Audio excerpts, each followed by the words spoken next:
Des manchots sur le sable blanc des plages du Cap. L'image insolite attire chaque année des dizaines de milliers de touristes venus admirer les seuls manchots d'Afrique et leur braiement caractéristique. En pleine saison des petits, l'activité bat son plein dans les colonies. C'est aussi le cas à Senkob, cette ONG qui recueille les manchots blessés ou abandonnés. Celui-là a une blessure à la patte. Il est arrivé ici parce que son pied était enflé et il est soigné depuis 12 jours. On a découvert que le pied était fracturé.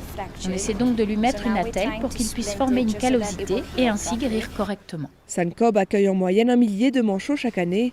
La plupart des patients sont des poussins ou même des œufs abandonnés par leurs parents.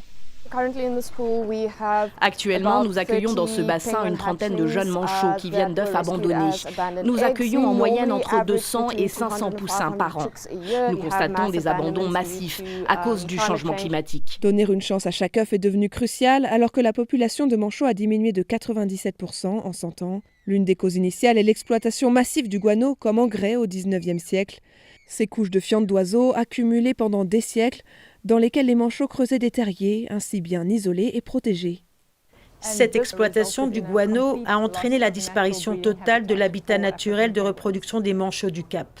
Pour faire face aux menaces qui en ont résulté, des chercheurs ont commencé à expérimenter des nids artificiels. Cela a nécessité de longues recherches pour déterminer quels nids artificiels sont les plus adaptés aux manchots du Cap.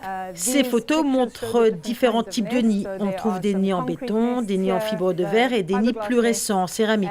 Globalement, les nids artificiels améliorent leur succès de reproduction. Mais les manchots sont désormais dans une course contre la montre face à leur extinction. Leur plus grande menace à l'heure actuelle, la surpêche. Les manchots du Cap et autres oiseaux marins menacés manquent tout simplement de nourriture. Ils dépendent essentiellement de petits poissons comme les sardines et les anchois.